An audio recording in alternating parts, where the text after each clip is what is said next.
Então vamos à palavra de hoje. Nós estamos naquela série de meditação da carta de Paulo aos Romanos.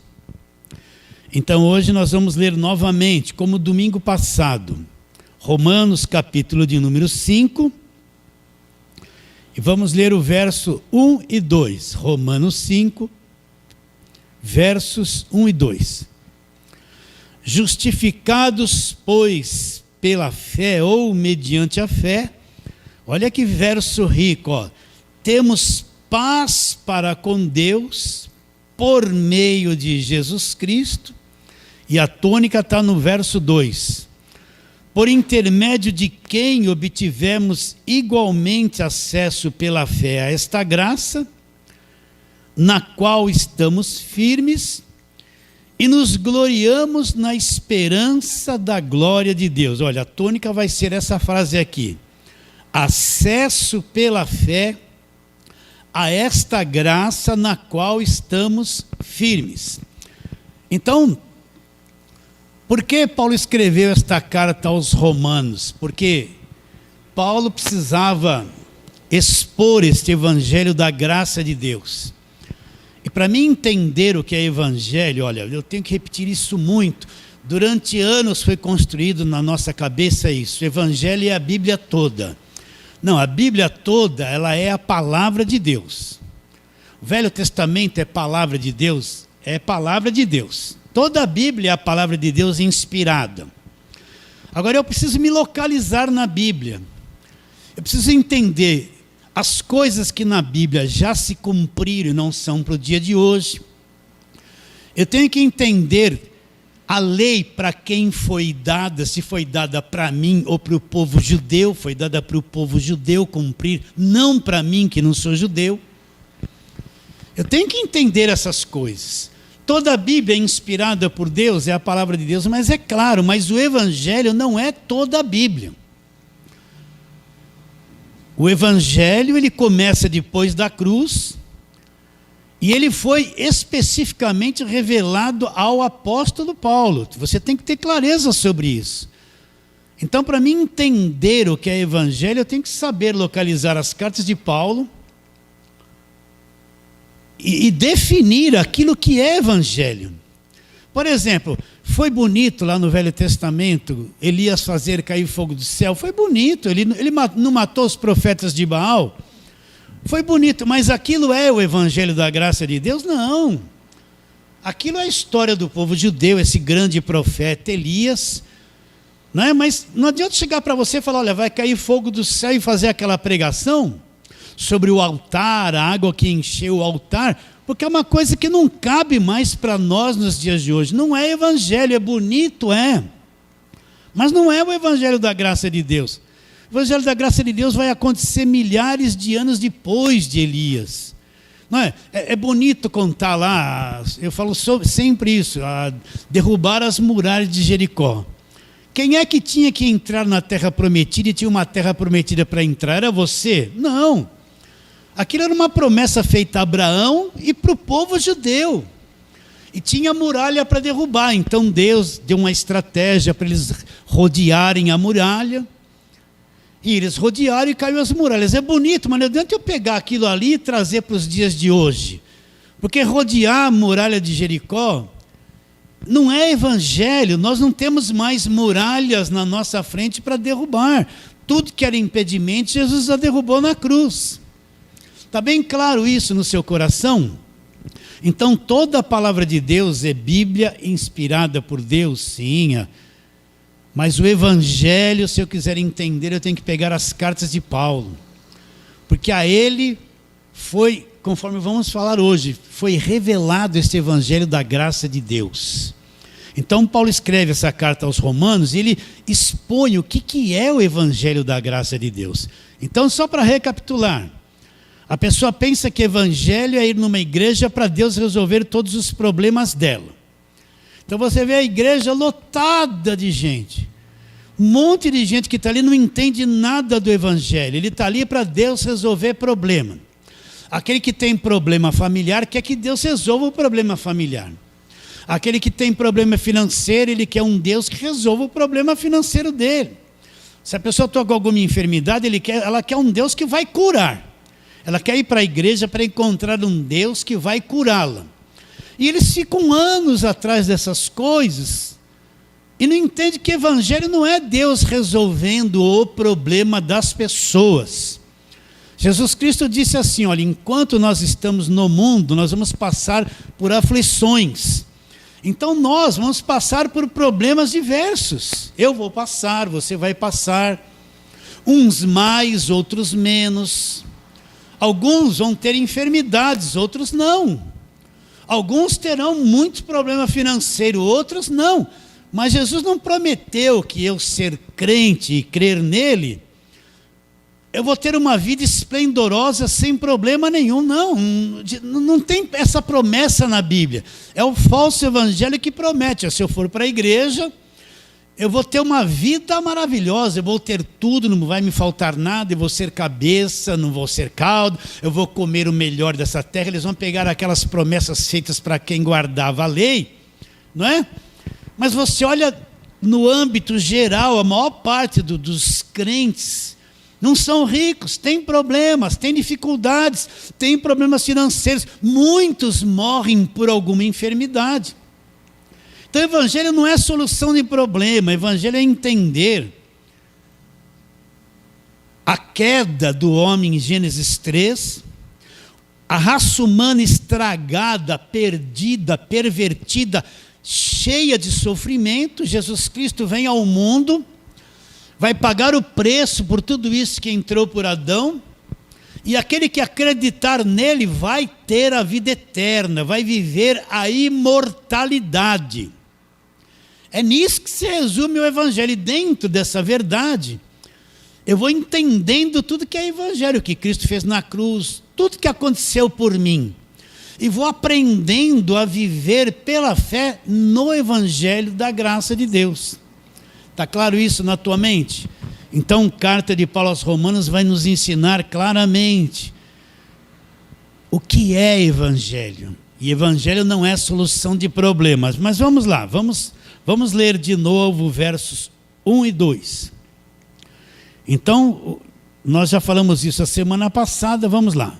Justificados, pois, mediante a fé ou pela fé, temos paz com Deus. Isso falamos a semana passada. Por meio de quem? Por meio de Jesus Cristo. Por intermédio de quem obtivemos igualmente acesso pela fé a esta graça. Através de Cristo nós tivemos acesso pela fé a quê? A esta graça na qual nós estamos firmes. E nos gloriamos o quê? Na esperança da glória de Deus. Agora, o que Paulo está em mente? Ele está dizendo assim, olha, através de Jesus Cristo eu tenho acesso, eu acredito agora. Eu tenho acesso por esta fé, por esta compreensão que eu tenho. Eu tenho acesso à graça de Deus, eu entro na graça de Deus. Então, quando eu creio em Jesus Cristo de todo o meu coração, por esta fé que eu não produzia um dom de Deus, eu entrei na graça de Deus. Agora eu preciso saber aonde eu entrei. Vamos supor que você venha passando por um lugar que você nunca passou, e você passa por uma porta, entra numa dimensão. Você precisa saber aonde é que você entrou, o que tem ali, o que acontece ali, qual a informação, para você poder entrar numa outra dimensão, entrar no lugar que você passou pela porta. Mesma coisa, se eu tenho acesso pela fé a esta graça, eu tenho acesso, eu entrei. Agora, o que é essa graça de Deus?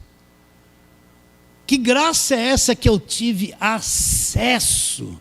Então, quando você creu em Jesus de todo o coração, você entrou numa nova dimensão. Você teve acesso pela fé à graça de Deus. E essa graça de Deus é a expressão do verdadeiro evangelho trazido pelo Senhor Jesus Cristo. Então vamos à palavra, vamos folhear a Bíblia agora. Isso tem que estar bem definido dentro de você. Eu repito muito isso aqui. João, capítulo de número 1, vamos lá, João, capítulo de número 1. Isso tem que estar bem claro dentro de você, bem definido. Nós vamos ler o verso de número 17. Isso aqui é um verso chave para entendermos o que é evangelho e o que não é evangelho. Então, João capítulo 1, verso 17. Olha, leia com calma. Você da internet, ouça com calma e entenda. Olha lá. Porque a lei foi dada por intermédio de quem? Por intermédio de Moisés. Olha os dois testamentos aqui neste verso. A lei foi dada por intermédio de Moisés, velha aliança. Ponto e vírgula. Agora o cenário muda. Olha lá o que ele diz. A graça, duas coisas. Olha, a graça e a verdade vieram por meio de quem? De Jesus Cristo.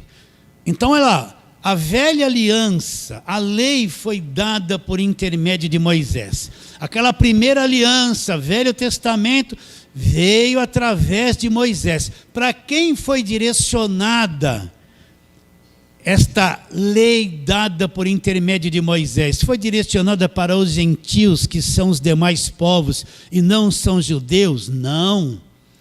A lei foi dada para o povo judeu, para os filhos de Abraão. A lei foi dada para a nação de Israel. É para eles que a lei foi direcionada. A lei não foi dada para os demais povos. Então eu tenho que entender que toda a velha aliança que veio através de Moisés foi uma coisa exclusiva para o povo judeu. É a velha aliança. Até quando vigorou a velha aliança que foi dada por intermédio de Moisés? Ela tem a sua validade até quando Cristo vai na cruz, e na cruz ele diz, está consumado, e ele morre ali e derrama o sangue dele ali. Então, enquanto Cristo está vivo na cruz, sofrendo em dor, ele está cumprindo o sacrifício exigido pela lei para remover pecados. Mas quando Cristo diz está consumado e ele morre, consumou o quê? Tudo que a lei dizia, os profetas diziam, os salmos diziam a respeito dele. Quando tudo aquilo se cumpriu e ele morre na cruz, acabou essa fase e esse ministério de Moisés. A lei foi dada por intermédio de Moisés. Acabou. Eu tenho que entender, a Bíblia toda é palavra inspirada por Deus, mas Evangelho não é a Bíblia toda. Evangelho se encontra nas cartas de Paulo. Eu tenho que saber o que acabou na cruz e o que começou depois da cruz. É fundamental para mim ter uma fé saudável, ser maduro, entender a graça de Deus. Eu tenho que entender aquilo que acabou e aquilo que começou. Aquilo que não tem mais valor e aquilo que começou a ter valor. Está claro isso? Então vamos ler o verso 17, João 1, 17. Porque a lei foi dada por intermédio de Moisés. Olha lá, velha aliança, ponto e vírgula. Agora começa uma nova aliança. A graça e a verdade, olha, a graça e a verdade. Duas coisas, olha, não está dizendo que a graça e a verdade vieram por meio de Moisés. Diz que por meio de Moisés veio a lei, a velha aliança. Mas a graça e a verdade. Quem discorda dessa fala que estou tendo aqui vai dizer assim, mas Deus também tinha misericórdia lá no passado. Não, Deus tinha misericórdia, mas a graça e a verdade, como vem no Evangelho, veio por Jesus Cristo. Senão não estaria escrito aqui. A graça e a verdade vieram como? Como que isso chegou a nós? Lembra que nós estamos lá no capítulo 5 de Romanos, falando isso. Pela fé eu tenho acesso à graça de Deus. É isso que nós estamos falando. A graça e a verdade, elas vieram por meio de quem? De Jesus Cristo. Então começou uma nova aliança. Depois que Cristo morre na cruz, agora vai surgir o Evangelho. A graça e a verdade. Que verdade é essa? Tudo que Moisés trouxe não era verdade, era verdade de acordo com a lei. Mas agora uma outra verdade, que é o Evangelho da graça de Deus, que era desconhecida pelo povo do passado. Agora vai se manifestar, vai ser revelado a graça e a verdade. Você quer ver isso? Olha lá, Efésios capítulo de número 1. Efésios capítulo de número 1. Nós vamos ler ali um verso muito importante. É o verso de número 13. Essa é a verdade que João está dizendo. A graça e a verdade vieram por meio de Cristo. Olha lá, verso 13 do capítulo 1 de Efésios. Em quem também vocês, depois que vocês ouviram a palavra da verdade. O que veio por Jesus Cristo? Duas coisas, graça e a verdade. Então, que verdade é essa? Paulo está dizendo, vocês ouviram a palavra da verdade. Agora, a verdade já está em forma de palavra, que é o Evangelho. Em quem também vós, depois que vocês ouviram a palavra da verdade, agora ele diz o que é esta verdade, olha lá. O Evangelho da vossa salvação. Ele está dizendo que a lei é a verdade que veio por Jesus Cristo? Não. O que veio por Jesus Cristo? A graça e a verdade. A verdade é o Evangelho da nossa salvação. Isso é a verdade que veio por Jesus Cristo. Em quem também vós, depois que vocês ouviram a palavra da verdade, o Evangelho da vossa salvação. Quando vocês acreditaram, o que aconteceu com vocês? Fostes selados com o Espírito Santo da promessa. Então, através de Jesus Cristo vem a graça e a verdade. O que é essa verdade? É a palavra da verdade, Paulo diz. O Evangelho da vossa salvação. Então, precisa entender o que é a graça de Deus. Como é difícil conversar com as pessoas. E você fala a respeito da graça de Deus, elas não entendem nada. Elas estão anos na igreja. Essa semana mesmo eu recebi pelo WhatsApp um comentário do irmão, ele falou assim para mim: pastor, eu vivi 20 anos dentro da igreja fazendo campanha de restauração. Só agora que eu estou compreendendo o que é estar em Cristo, o que é o Evangelho. Durante 20 anos eu vivi fazendo campanha de restauração, tem que restaurar. Como é que pode uma pessoa ficar 20 anos dentro de uma igreja e não entender a graça de Deus? É a primeira coisa que tem que ser ensinada. Entender o que foi feito na cruz. Ficar 20 anos em campanha de restauração e não ter clareza sobre a restauração que já veio através do Evangelho da graça de Deus. Então a graça e a verdade vieram por meio de Cristo, a nova aliança. Que graça é esta? O que é a graça de Deus? Eu vou resumir aqui numa frase, duas frases. Deus nos deu gratuitamente o que nós jamais poderíamos ter. E fez por nós aquilo que jamais nós poderíamos fazer. Isso é duas frases boas para falar a respeito da graça de Deus. Então vamos lá, aquele texto base, nós já estamos em Efésios. Vamos para o capítulo 2. Verso 8. O que diz Efésios 2:8? Para a gente começar a entender essa graça de Deus. Porque pela graça, olha lá, sois salvos, mediante a fé. Repare bem que a fé e graça andam juntas. Como nós estamos em Romanos, o que nós estamos falando? Que eu tenho acesso pela fé a esta graça. Pela fé estou na graça. Então, olha lá, porque pela graça sois salvos mediante a fé. Graça e fé. Isso não vem de vós, é um dom de Deus, não vem de obras para que ninguém se glorie. Então, a primeira coisa que eu tenho que entender é que não existe nada que o homem possa fazer para salvar-se a si mesmo.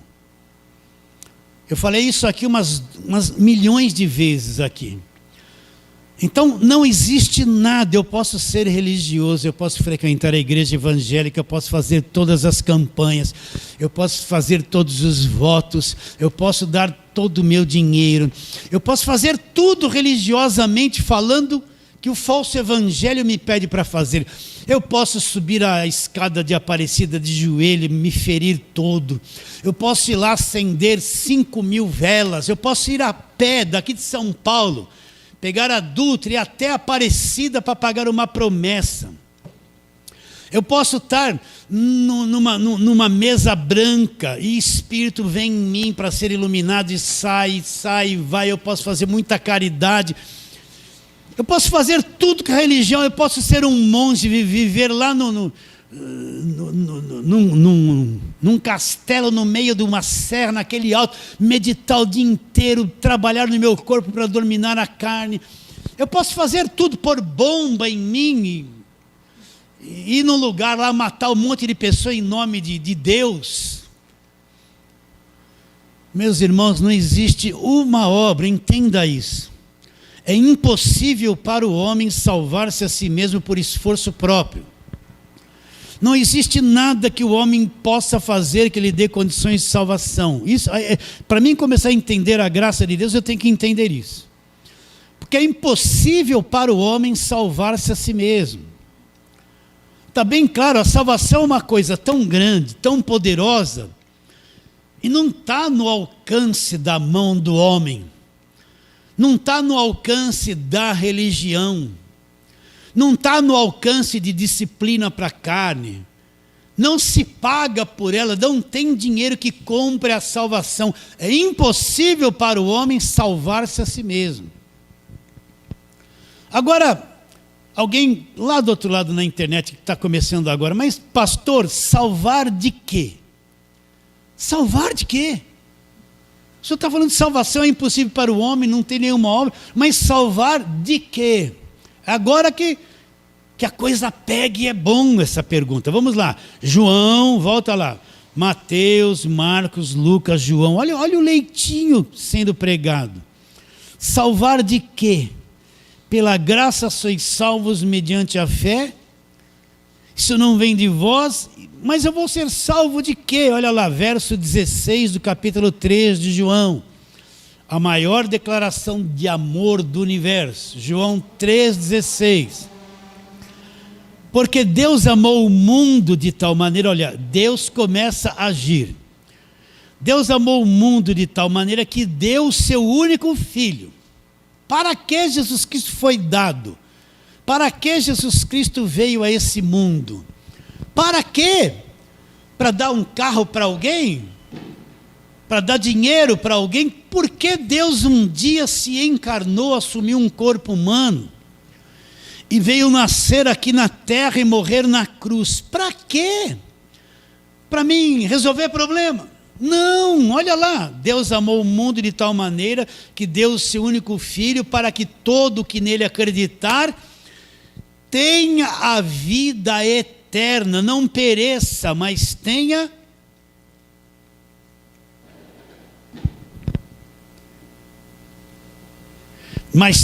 a vida eterna. Então presta atenção, qual é a questão aqui? A questão é que o homem, ele não tem a vida eterna. Quando Adão pecou, já te expliquei isso 1000 vezes, ele estragou a raça humana inteirinha. E quando as pessoas nascem nesse mundo, elas nascem mortas, vivas fisicamente, mas espiritualmente mortas e condenadas pelo pecado de Adão. Então uma criancinha bonita que nasce, ela é linda. Ela nasce morta espiritualmente, vai se tornar um adulto morto, condenado, sem a salvação eterna. Essa que é a verdade do Evangelho. Então, todas as pessoas no mundo que não creem em Jesus Cristo de verdade, que não entendem nada, elas podem ser religiosas ao extremo. Se elas não crerem em Jesus Cristo, como diz a palavra de Deus, elas estão mortas espiritualmente, estão condenadas. Então Deus amou o mundo de tal maneira que mandou Jesus Cristo, que é o seu Filho, que é Deus, para que aquele que acreditar nele não vai perecer. Perecer é se perder, se estragar, mas vai ter a vida eterna. Então, a graça vem trazer para nós a imortalidade. Um dia nós vamos morrer. Gente, acorda. Quando nós estamos vivos, Nós estamos vivos. Então a gente ouve lá, morreu fulano de tal, né? Esse dia eu estava vendo no YouTube, aí apareceu lá gente que era do esporte, da área do esporte. Eu vi lá vários rostos conhecidos. Nossa, essa gente morreu tudo. Eu era jovem, eu via lá aquele narrador do Fiore Gilhote. Eu vi nossa, essa gente já rodou, morreu tudo. Aí apareceu lá os cantores famosos que já morreram, Elvis Presley. Eu falei, olha, essa gente teve a sua fama aqui na terra, tiveram a sua glória, cantores, narradores, seja lá o que for. Morreu tudo e todos vamos morrer. A questão é depois da morte, o que vai acontecer? Aquele que creu em Jesus Cristo de verdade, que nasceu de novo, ele tem a imortalidade. Quem não creu, nós vamos ler, já está condenado, perdeu a eternidade, perdeu a vida eterna. Por isso que pregação do Evangelho não é brincar com a vida das pessoas. Ensinar o Evangelho não é ter uma igreja como um clubinho que a turma dança e vai ser feliz. Você fica dizendo assim, você vai ter vitória. Tudo é vitória, receba, vitória. Não é isso. O pregador não é alguém que vem alegrar o auditório, fazer um monte de palhaçada para todo mundo rir, entende? E ficar lá e todo mundo dá risada. Não, pregar o Evangelho é uma coisa seríssima, uma questão de vida ou morte. Vocês estão entendendo? Igreja não é clube, não é lugar de festinha, para todo mundo ficar feliz, dividir departamento, cada um vem cantar uma musiquinha, mas ficam se degladiando por trás. Igreja não é lugar de explorar ninguém financeiramente. A igreja é coluna e baluarte da verdade, tem que pregar a verdade. Então Deus amou o mundo de tal maneira que deu o seu único filho. Para quê? Para que todo aquele que acreditar nele não se perca, mas tenha o quê? A vida eterna. Então um dia nós vamos morrer. E se aqui você acreditou de todo o coração, você tem a imortalidade.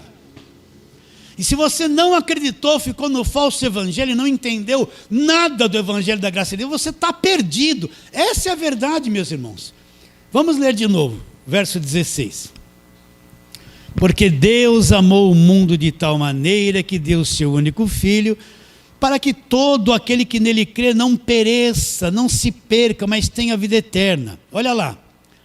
Porquanto Deus enviou o seu filho ao mundo, não para que julgasse o mundo, mas para quê? Para que o mundo fosse salvo por ele. Agora, quem nele crê, tem tradução que fala, não é julgado, e tem tradução que fala, não é condenado. Quem nele crê não é julgado ou condenado. O que não crê já está condenado e já está julgado. Por quê? Porque não creu no nome do único Filho de Deus. Então, olha como é grave isso. Brincar com a fé das pessoas. Ficar anunciando um evangelho falso que não mostra a realidade. Isso vai custar caro para a vida de muita gente. Vai custar caro para a vida de muita gente. E ele diz, e o julgamento é esse no verso 19.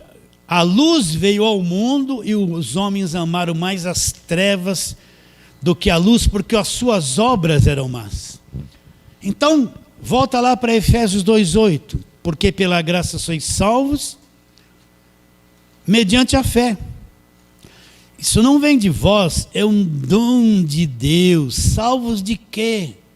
Da perdição eterna, da destruição eterna. É isso, meus irmãos, é isso. Entende? Então, eu não consigo, não há dinheiro que compre a imortalidade. Não há nada que o homem possa fazer que lhe dê condições de ultrapassar, entrar na eternidade salvo. Não há nada, é impossível para o homem. Por isso que Cristo veio ao mundo, para trazer através do Evangelho a imortalidade, a salvação. Então, pastor, quer dizer que quando a pessoa nasce, já nasce condenada. Agora, se ela crer no percurso da vida dela, então ela vai ter a imortalidade através do Evangelho pela fé em Jesus Cristo. Entende como é sério isso? Sim ou não? É muito sério. Então o evangelho não é uma brincadeira, não é fazer festinha, não é iludir as pessoas. Olha, Deus vai resolver todos os seus problemas. Você entende que quem prega o evangelho tem uma responsabilidade, porque ele vai mexer com a mente e com a vida das pessoas. E o que ele fala vai influenciar aqueles que estão diante dele, ou para a vida, ou para a morte. Ele pode ser um pregador de palhaçada, tudo é palhaçada. Ele vai criar um monte de gente com essas coisas dentro do coração delas, mas vai privá-las da imortalidade de falar a verdade. A verdade. Vocês estão entendendo ou não? Estamos indo, irmãos queridos. Então olha lá, Efésios 2:8, porque pela graça sois salvos mediante a fé. E isso não vem de vós, não vem de nenhum de vocês. É um dom de Deus. Não vem de obras para que ninguém se glorie. Então a primeira coisa que eu começo a entender sobre a graça de Deus. Nós somos salvos pela graça, não veio de nós. Um dia, quando eu criei em Jesus Cristo de todo o coração, brotou dentro de mim essa fé verdadeira. E essa fé verdadeira se manifestou e me salvou. Isso é obra de Deus, por isso que ninguém tem poder de salvar ninguém. Nenhum homem tem poder de convencer ninguém. Nenhum homem tem poder de salvar ninguém. Só Deus, a verdadeira obra de Deus, é Ele que salva aquele que acredita em Jesus Cristo. E isso é impossível para o homem. Está claro isso, meus irmãos queridos? Vamos um pouquinho mais para frente. E outra coisa que a graça de Deus revela para cada um de nós. Romanos capítulo 8. Romanos capítulo de número 8. Vamos lá.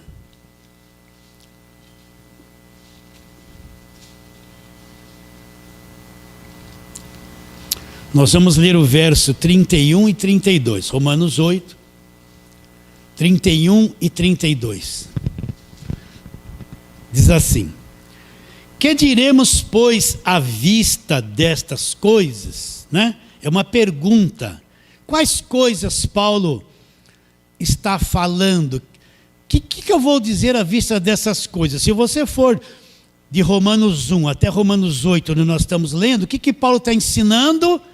Tudo a respeito do evangelho, é o que estamos pregando. A respeito da justificação, da reconciliação, do perdão dos pecados, da salvação, não há mais condenação. Depois que ele expõe tudo isso, essa é a pergunta. O que eu vou dizer à vista de todas essas coisas que ele falou do capítulo 1 a 8? Aí ele diz, se Deus é por nós, nossa, esse Romanos 1, de 1 a 8, Romanos do capítulo 1 a capítulo 8, tudo Deus é a nosso favor. Tudo Deus fez por nós, tudo nos é dado gratuitamente, tudo já aconteceu, tudo já foi feito, tudo é pela graça de Deus. Então ele pergunta, que diremos, pois, à vista dessas coisas? Ele fala lá, se Deus é por nós, quem será contra nós? Agora ele vai abrir mais ainda a graça de Deus. Agora ele sai do âmbito da salvação. Aquele que não poupou a seu próprio filho. Olha lá, Deus amou o mundo de tal maneira que deu seu único filho. Olha aqui, aquele que não poupou ao seu próprio filho, antes por todos nós o entregou, vírgula. Porventura não nos dará juntamente com o filho, olha lá, como? Pagando o preço? Não. Gratuitamente com ele todas as coisas. Olha lá. Quem intentará acusação contra os eleitos de Deus? Quem vai intentar acusação contra mim e contra você? É Deus quem os justifica. Então o que o verso 32 diz? Ele não poupou seu próprio filho. Antes por todos nós o entregou. Porventura não nos dará gratuitamente com o filho todas as coisas. Então, a graça de Deus. Nós somos salvos pela graça, temos a vida eterna pela graça, e todas as coisas da parte de Deus para conosco nos são dadas gratuitamente. Nada tem custo, nada depende do homem, é como o ar. Eu sempre dou esse exemplo. Uma criança nasceu nesse mundo. O que vai acontecer com ela? Ela nasce, vai chorar, vai tomar um tapinha no bumbum, acho que nem precisa mais fazer isso, né? E ela vai começar a respirar. Ela nunca tinha respirado, ela estava lá quentinha, dentro da mãe, quentinha, aquecida, ela vem para fora, ela não sabe o que é ar. Ela tem um órgão dentro dela preparado para respirar, mas ela não sabe o que é o ar. Então ela vem para fora, entra em contato com esse mundo mais frio, toma um susto e começa a respirar. O ar é dado gratuitamente, é um direito de nascimento. Todos que têm pulmões, que nascem, respiram. O ar é dado como gratuitamente. Mesma coisa é a graça de Deus. Quando eu sou salvo pela graça, eu entro nessa dimensão. Tudo da parte de Deus é como o ar dado à criança, gratuitamente. Tudo da parte de Deus para o homem é dado gratuitamente, nada tem custo. Qual o conceito da velha aliança? Qual o conceito do Velho Testamento? Tudo no Velho Testamento era esforço, disciplina humana, luta humana, o homem fazendo, o homem realizando, o homem tinha que fazer. E o homem não tinha que fazer uma lista de coisas que tinha que fazer, de obrigações, que se não fizesse algumas delas ia morrer. E uma outra lista enorme do que não podia fazer, porque se fizesse também ia morrer. Então esse conceito de Deus fez a parte dele, você tem que fazer a sua, esforça-te que eu te ajudarei. Né? Você tem que fazer isso, pagar o preço, você tem que conquistar, você tem que reagir, você que joga esse fardo pesadíssimo na cabeça das pessoas. Esse é o conceito do Velho Testamento, porque tudo lá era por esforço humano, era por mérito humano. Agora, na graça de Deus não tem mérito humano, o mérito é o que Cristo fez na cruz. E todas as coisas da parte de Deus para o homem agora, já que Cristo removeu a parede da separação, já que os pecados foram pagos, já que o diabo foi derrotado, já que a inimizade foi tirada, Cristo abriu um novo e vivo caminho. Agora, qual é o relacionamento de Deus para com o homem? Tudo Ele nos dá através de Cristo, não é fora de Cristo, gratuitamente, nada tem custo.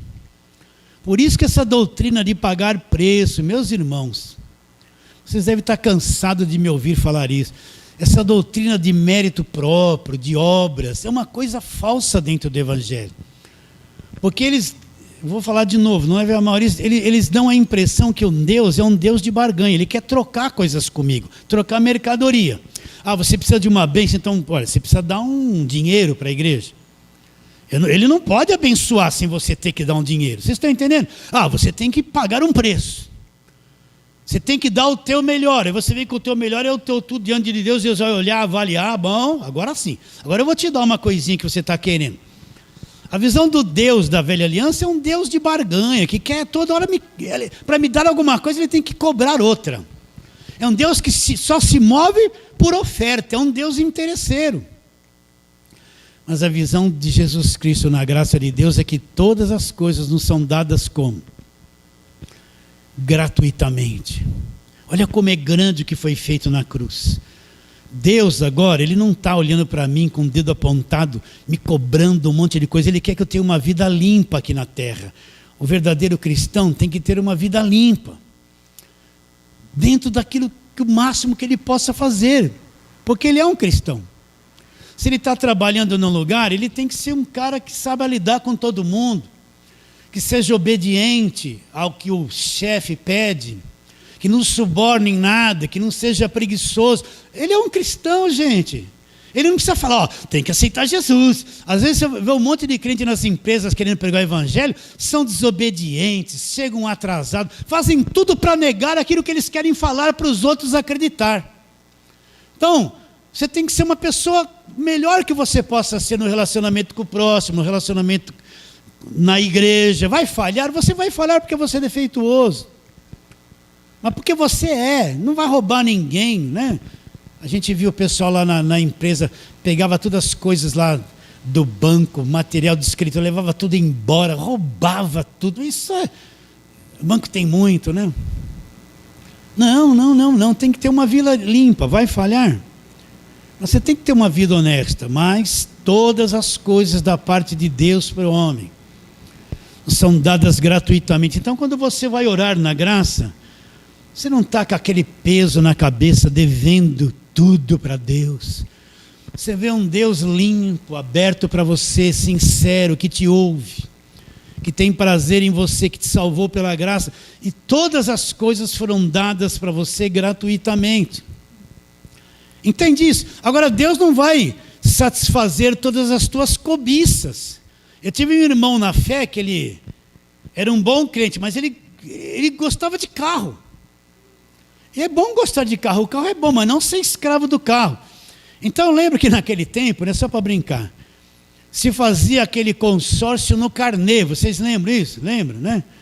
Então ele comprava o carro sem dinheiro, com aquele calhamaço de parcelas para pagar, ia pagando, daqui a pouco no outro ano, aquele carro que ele tinha, saiu um do mesmo modelo, mas estava brilhando mais aqui, brilhando mais ali, e ele transferia aquele calhamaço para um novo, e estava sempre endividado. Aí a gente convivia muito, né? A Cília falava assim: meu pai não me dá um presentinho de Natal, ai, meu pai não faz nada. Por quê? Porque ele era louco por carro, e vivia endividando a família, porque ele queria carro zero todo ano sem poder. Então Deus não vai satisfazer as nossas cobiças.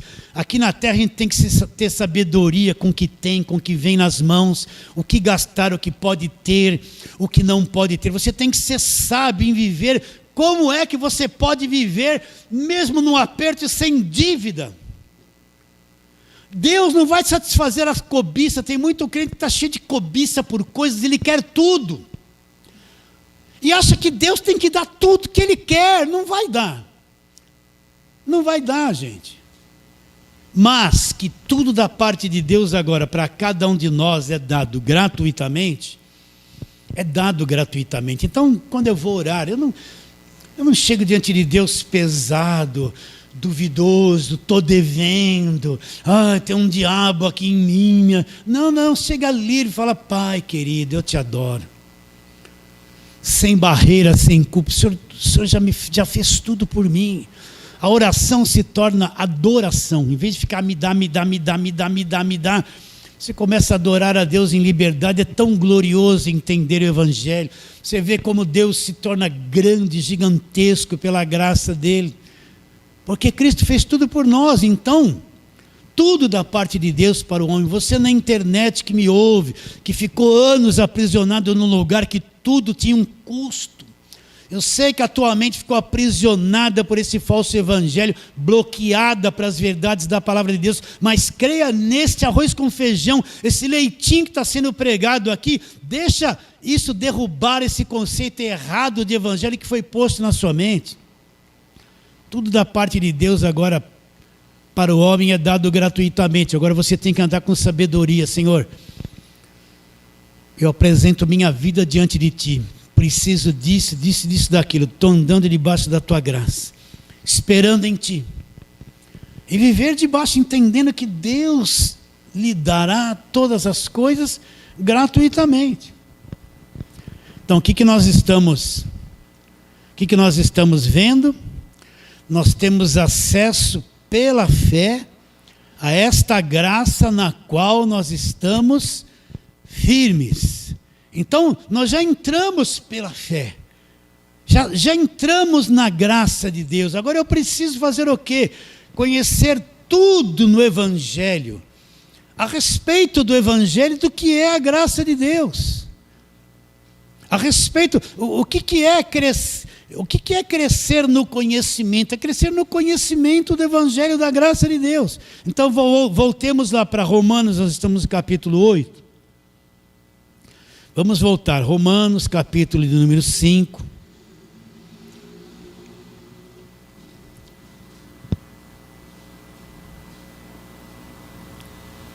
Ler o verso 1 e 2 novamente. Justificados, pois, mediante a fé, ou pela fé, temos paz com Deus por intermédio de nosso Senhor Jesus Cristo, por intermédio de quem obtivemos igualmente acesso pela fé a esta graça. Então, quando eu criei em Jesus Cristo, fui salvo pela graça, eu tive acesso pela fé nele a esta graça, na qual estamos firmes. O que é estar firme? Estar firme na graça de Deus. Agora, eu não poderia deixar de dizer isso para você. Vamos lá, Atos capítulo de número 20. As pessoas falam, o pastor só prega muito sobre Paulo. Paulo, um irmão, chegou para mim e falou, pastor, só fala em Paulo. Eu falei, você já entendeu o evangelho? Se você entender o evangelho, você vai entender, porque eu falo muito de Paulo. Então, Atos capítulo 20, vamos só para concluirmos, falarmos de Paulo. Verso 24, aqui está o resumo do ministério do apóstolo Paulo. Porém, em nada considero a vida preciosa para mim mesmo. Paulo dizendo isso. Contanto que complete a minha carreira, o ministério que eu recebi do Senhor. Testemunhar o quê? O evangelho da graça de Deus. Não, Paulo está dizendo. Eu não considero a minha vida preciosa, senão completar a minha carreira, contanto que eu complete a minha carreira, o ministério que eu recebi do Senhor. Qual foi esse ministério? Testemunhar o quê? O evangelho da graça de Deus. Qual é o teu ministério? Testemunhar o evangelho da graça de Deus. Lembra domingo passado, onde nós lemos lá em 2 Coríntios 5,17, onde Paulo fala, Deus estava em Cristo, reconciliando consigo o mundo, não imputando aos homens as suas transgressões, e nos confiou a palavra da reconciliação, de sorte que somos embaixadores em nome de Cristo. Qual é o teu ministério? O nosso ministério é testemunhar o evangelho da graça de Deus, é com sabedoria, sem ofender ninguém, introduzindo o evangelho da graça de Deus para um, para outro. Esse é o ministério da igreja, da nova aliança. São ministros e embaixadores para testemunhar o evangelho da graça de Deus, é pregar o evangelho da graça de Deus, não é ficar enfiando na cabeça das pessoas o judaísmo noite e dia e noite, porque aquilo acabou. Gálatas capítulo de número 1. Gálatas capítulo de número 1. A coisa que me inspira muito, o que Paulo diz, vamos ler desde o verso 10. Paulo dizendo, porventura procuro eu o favor dos homens ou de Deus? Agora Paulo define uma coisa importante. Ou procuro agradar a homens? Se agradasse a homens, não seria servo de Cristo. Então o evangelho não vai agradar a homens. O evangelho verdadeiro, ele não agrada ao falso evangelho. O evangelho verdadeiro, quando pregado, ele expõe o falso evangelho. Ele põe para fora o que é verdadeiro e o que é falso. Aí ele diz, faço-vos, porém, saber, irmãos, que o evangelho por mim anunciado, ela não é segundo o homem. Então o que Paulo pregou não veio de homem. Ele não foi atrás de Pedro, Tiago e João, que já eram apóstolos antes dele, mas que viveram aquela fase de João Batista. Eles não entenderam nada, Jesus já tinha morrido, eles não entenderam nada do evangelho da graça de Deus. Paulo não foi atrás dele, olha, me ensina aí um pouquinho do evangelho da graça de Deus. Não, você sabe que Jesus apareceu para Paulo e revelou para ele o evangelho da graça de Deus. Por que Jesus não foi procurar Pedro para revelar o evangelho? Se foi revelado para Paulo, então dá para entender que a cabeça daqueles discípulos, não leve a mal que eu estou falando isso, até então não tinha entendido o evangelho. Estavam pregando os milagres ainda, aquilo que era antes da cruz. Então ele diz, faço-vos porém saber, irmãos, que o evangelho por mim anunciado não é segundo o homem, porque eu não o recebi, e nem aprendi de homem algum. Aqui está o elo da coisa. Então, como você aprendeu tudo isso que você escreveu? Você escreveu mais da metade do Novo Testamento, Paulo. Não aprendi nem recebi de homem algum, mas mediante revelação de Jesus Cristo. Então, Paulo foi um homem chamado por Jesus Cristo. E Jesus Cristo abriu o entendimento dele por revelação para que ele entendesse o evangelho da graça de Deus. Então, a mesma coisa comigo e com você. Só entende o evangelho da graça de Deus. Essa palavra só vai ter efeito para aquele que teve revelação do evangelho da graça de Deus. É Deus que abre entendimento, é Jesus Cristo que revela. Nós podemos ficar 30 anos na igreja evangélica sem ter entendido o que é o evangelho da graça de Deus, até que um dia ele abre o entendimento, explode uma coisa aqui dentro, você começa a enxergar aos pouquinhos. Algo que você não compreendia, não entendia, ouviu 1000 pregação, fez 1000 campanha, fez de tudo. Era um obreiro dentro da igreja. Mas um dia saiu o tampão e começou a entender por revelação. Então Paulo fala, não aprendi de homem algum, mas foi mediante o quê? Revelação de Jesus Cristo. Ele mostra o contraste, olha lá, ele fala no verso 13. Porque ouvistes qual foi o meu proceder outrora no judaísmo, como sobremaneira eu perseguia a igreja e a devastava. Na minha nação, quanto ao judaísmo, avantajava-me a muitos da minha idade, sendo extremamente zeloso das tradições dos meus pais. Então, o que ele está dizendo? Olha, vocês lembram que lá no judaísmo eu me avantajava a muitos da minha idade. Eu fui perseguidor da igreja, eu fui destruidor da igreja. Eu não entendia nada, eu era um religioso, julgando estar servindo a Deus e servia de instrumento para a destruição da igreja. Agora, olha o verso 15. Quanto, porém, ao que me separou antes de eu nascer, e me chamou pela sua graça, aprove revelar seu Filho em mim, para que eu pregasse para quem? Entre os gentios. Então, Paulo foi levantado, Deus revelou o evangelho da graça de Deus para ele pregar não para judeus, para ele pregar para os demais povos, para os gentios que somos nós, as demais nações, livre da lei, livre do judaísmo. E ele diz, olha lá, não consultei nem carne nem sangue. O que é consultar carne e sangue? É procurar um homem e pedir instruções para o homem. Olha lá, nem subi a Jerusalém para os que já eram apóstolos antes de mim. Ele não foi atrás dos apóstolos. Antes parti para as regiões da Arábia e voltei outra vez para Damasco. Depois você vai ver que ele foi passar uns 15 dias com Pedro lá. Então ele não aprendeu de homem algum, ele era um perseguidor da igreja. E a ele foi dado a revelação do evangelho da graça de Deus. E para terminarmos, primeira carta de Paulo aos Coríntios, volta um pouquinho.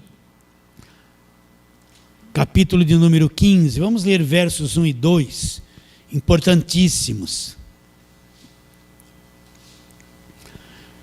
Primeira carta de Paulo aos Coríntios, capítulo 1, aliás, capítulo 15, versos 1 e 2. Olha, venho lembrar-vos, irmãos, o evangelho que vos anunciei, o qual recebestes, e no qual ainda perseverais.